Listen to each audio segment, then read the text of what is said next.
हाल ही में करीब 2 दिन पहले लोकसभा में प्रधानमंत्री श्री नरेंद्र मोदी ने एक भाषण दिया था जो सोशल मीडिया पर और टीवी मीडिया पर काफ़ी पॉपुलर हुआ, जिसमें प्रधानमंत्री श्री नरेंद्र मोदी ने देश के विपक्ष पर, कांग्रेस पर जमकर तंज कसा, राहुल गांधी पर जमकर वो बरसे। और हाल ही में 7 फरवरी को फिर एक बार प्रधानमंत्री श्री नरेंद्र मोदी ने भाषण दिया, पर अब जगह थी राज्यसभा। और इस बार भी वो कांग्रेस पर जमकर बरसे।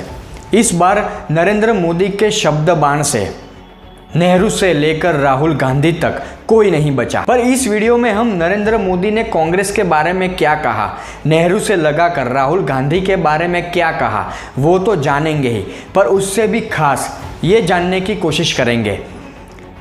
वो सारी बातें मैं आपको बताऊंगा इस वीडियो में जो नरेंद्र मोदी ने राज्यसभा में अपने भाषण के दौरान बाबा साहेब आम्बेडकर के बारे में की, कि किस तरह कांग्रेस सरकार ने बाबा साहेब आम्बेडकर का अपमान किया और किस तरह कांग्रेस सरकार ने लोगों को आरक्षण से वंचित रखा। बस आप इस वीडियो को पूरा देखें और हाँ, शेयर करना बिल्कुल ना भूलें। प्रधानमंत्री श्री नरेंद्र मोदी ने 7 फरवरी को राज्यसभा में एक भाषण दिया जो सोशल मीडिया पर, टीवी मीडिया पर काफ़ी पॉपुलर है, जिसमें वो कांग्रेस के ऊपर जमकर बरसे। राहुल गांधी को लेकर उन्होंने फिर एक बार तंज कसा। यहाँ तक कि अपने इस भाषण में प्रधानमंत्री श्री नरेंद्र मोदी ने नेहरू का भी जिक्र किया। उन्होंने नेहरू के आरक्षण विरोधी चिट्ठी का जिक्र किया तो राहुल गांधी को नॉन स्टार्टर बताया। उन्होंने भीमराव अंबेडकर से लेकर सीताराम केसरी तक के अपमान की याद कांग्रेस को दिलाई। साथ ही साथ उस भविष्यवाणी को भी दोहराया जो लोकसभा के भाषण के दौरान करीब 2 दिन पहले प्रधानमंत्री श्री नरेंद्र मोदी ने की थी, कि आने वाले लोकसभा चुनाव में 2024 में एनडीए 400 प्लस आंकड़ा क्रॉस करेगी और भाजपा को 370 आराम से मिलेगी। राज्यसभा में अपने संबोधन के दौरान प्रधानमंत्री श्री नरेंद्र मोदी ने आरक्षण को लेकर देश के पहले प्रधानमंत्री जवाहरलाल नेहरू को घेरा। उन्होंने नेहरू की आरक्षण विरोधी चिट्ठियों का जिक्र किया जो नेहरू ने राज्यों के मुख्यमंत्रियों को लिखी थी। इस चिट्ठी में नेहरू ने लिखा था, मैं आरक्षण के खिलाफ हूँ, नौकरियों में आरक्षण के खिलाफ तो पूरी तरह। प्रधानमंत्री नरेंद्र मोदी ने इस बात का जिक्र शायद इसलिए किया होगा कि पिछले 2-3 दिन से भारत न्याय यात्रा के दौरान राहुल गांधी देश की जनता को भ्रमित करते हुए आरक्षण का मुद्दा उठाए हुए हैं, आरक्षण की बात करते वो नजर आ रहे हैं। प्रधानमंत्री श्री नरेंद्र मोदी ने कहा कि आज की कांग्रेस नहीं बल्कि जवाहरलाल नेहरू भी आरक्षण के खिलाफ थे, वो आरक्षण विरोधी थे। उन्होंने कहा कि अगर बाबा साहब आम्बेडकर नहीं होते तो देश के वंचित वर्गों को कांग्रेस कभी आरक्षण नहीं देती। प्रधानमंत्री श्री नरेंद्र मोदी ने कांग्रेस को जम्मू कश्मीर का उदाहरण देते हुए आरक्षण के मामले में घेरा। नरेंद्र मोदी जी ने कहा कि कांग्रेस ने बीते 7 दशकों तक जम्मू कश्मीर में ओबीसी, एसटी और एससी आरक्षण से वहां के लोगों को वंचित रखा। पीएम मोदी ने कहा कि केंद्र सरकार ने जम्मू कश्मीर की ऐसी हालत कर दी थी कि वहां तमाम लोग 7 दशक से जो रह रहे थे लेकिन उनको डोमिसाइल का अधिकार नहीं दिया गया। हमारी सरकार ने पूरे देश की तरह जम्मू कश्मीर के लोगों को भी समान अधिकार दिया। आरक्षण के मुद्दे के बाद प्रधानमंत्री श्री नरेंद्र मोदी ने बाबा साहेब आम्बेडकर के मुद्दे पर कांग्रेस को घेरा। नरेंद्र मोदी जी ने कहा कि कांग्रेस ने बाबा साहेब के विचारों को खत्म करने के लिए कोई कसर नहीं छोड़ी। इन्हें भारत रत्न देने की भी तैयारी नहीं थी। बीजेपी के समर्थन से बनी सरकार में बाबा साहब को भारत रत्न मिला। पीएम मोदी ने तो ये भी कहा कि अति पिछड़ी समुदाय से आने वाले सीताराम केसरी को उठाकर फुटपाथ पर फेंक दिया गया। वो वीडियो भी सार्वजनिक तौर पर उपलब्ध है और पूरे देश ने उसे देखा है। प्रधानमंत्री श्री नरेंद्र मोदी ने देश के विपक्ष पर, कांग्रेस पर इस तरह भी हमला बोला, इस बात को लेकर भी हमला बोला कि पिछले कुछ दिनों में, पिछले कुछ वक्त में शायद आप देखते होंगे, आपने सुना होगा कि कांग्रेस के नेता, विपक्षी नेता कुछ देश को तोड़ने की राजनीति करते हैं अपने स्वार्थ के लिए। जैसे हाल ही में कर्नाटक में कांग्रेस के एक नेता ने दक्षिण भारत को अलग देश बनाने की बात कर दी थी। पीएम मोदी ने कहा कि हिंदुस्तान के किसी भी कोने में दर्द हो तो पीड़ा सबको होनी चाहिए। अगर शरीर का एक अंग काम नहीं करता तो पूरा शरीर अपंग माना जाता है। देश का कोई अंग विकास से वंचित रह जाएगा तो भारत विकसित नहीं हो पाएगा। पर राजनीति स्वार्थ के लिए देश को तोड़ने वाली भाषाएं बोली जा रही है। इसके अलावा प्रधानमंत्री श्री नरेंद्र मोदी ने अपने इस भाषण के दौरान नरेंद्र मोदी सरकार 3.0 मतलब तीसरी बार भी नरेंद्र मोदी की सरकार बनेगी देश में, ये पक्का है। तो वो जो अगले 5 साल है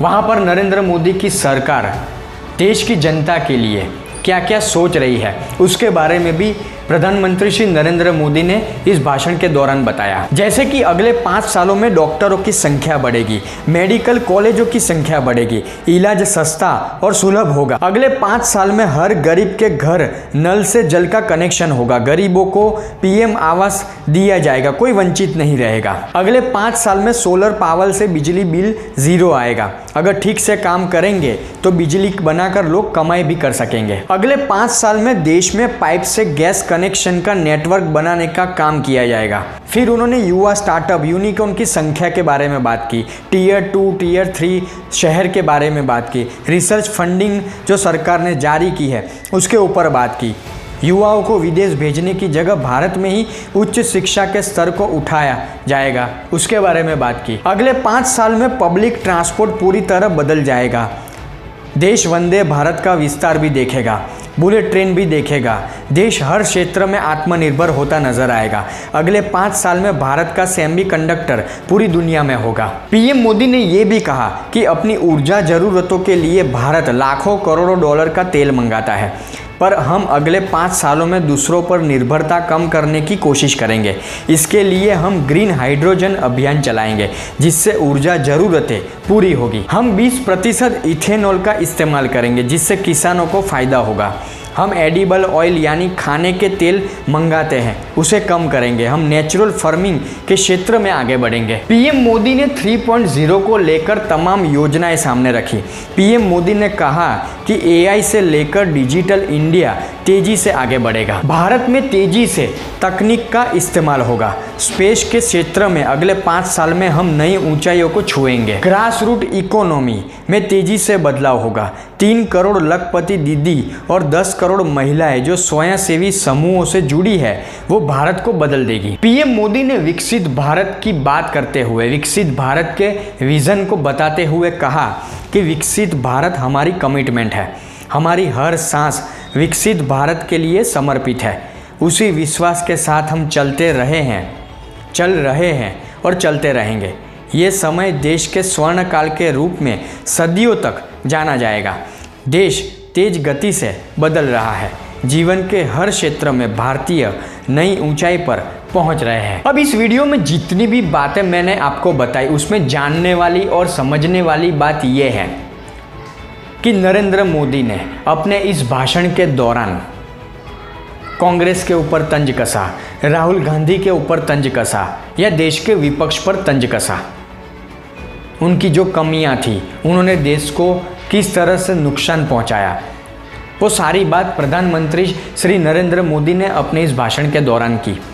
पर उसके साथ साथ उन्होंने देश के विकास को लेकर उनका जो विज़न है, वो क्या सोचते हैं देश के विकास को लेकर, उनकी क्या योजनाएं हैं, उसके बारे में भी उन्होंने बात की। राज्यसभा में अपने भाषण के दौरान प्रधानमंत्री श्री नरेंद्र मोदी ने अपने विजन को, अपनी बात को देश की जनता के सामने खुलकर रखा। अब इसी मुद्दे पर कई बार मैं अपने पुराने वीडियो में एक बात बार बार लगातार कह चुका हूँ कि जहाँ एक तरफ राहुल गांधी हो या कांग्रेस का कोई भी नेता या विपक्ष का कोई भी नेता जो दिन रात सिर्फ और सिर्फ नरेंद्र मोदी का विरोध करता है, राहुल गांधी के पास या किसी भी कांग्रेसी नेता के पास या देश के किसी भी विपक्षी नेता के पास देश के विकास को लेकर, देश की प्रगति को लेकर कोई विजन नहीं, कोई ऐसी बात नहीं जिस पर देश की जनता यकीन कर सके कि चलो भाई 10 बातें अगर कोई व्यक्ति बताता है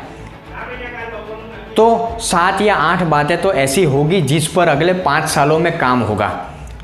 इतना यकीन भी देश की जनता किसी विपक्षी नेता पर नहीं कर सकती जितना वो नरेंद्र मोदी पर करती है। और रही बात 10 बातों की, तो देश का विपक्ष पूरा दिन नरेंद्र मोदी का विरोध करता है। उनके मुंह से कभी भी 2 या 4 बातें भी देश की प्रगति को लेकर या देश के विकास को लेकर सुनने को नहीं मिलती। मैंने कई बार अपने वीडियो में कहा है कि राहुल गांधी हो या देश का कोई भी विपक्षी नेता, उनको सिर्फ 5 बातें ऐसी पूछी जाए देश के विकास को लेकर कि आपके मन में देश के विकास को लेकर कोई योजना होगी, कोई आयोजन होगा, कोई विज़न होगा, और मैं गारंटी के साथ ये बोल सकता हूँ कि ना राहुल गांधी ना देश के विपक्ष का कोई भी नेता 2 बातें भी पूरे कॉन्फिडेंट से, पूरे विश्वास से नहीं बता पाएगा। और यही फ़र्क है नरेंद्र मोदी में और देश के विपक्षी नेताओं में। और इसीलिए नरेंद्र मोदी इतने विश्वास से ये बात बताते हैं कि तीसरी बार भी उनकी सरकार बनने जा रही है, क्योंकि देश की जनता का जो भरोसा है वो नरेंद्र मोदी के ऊपर कायम है।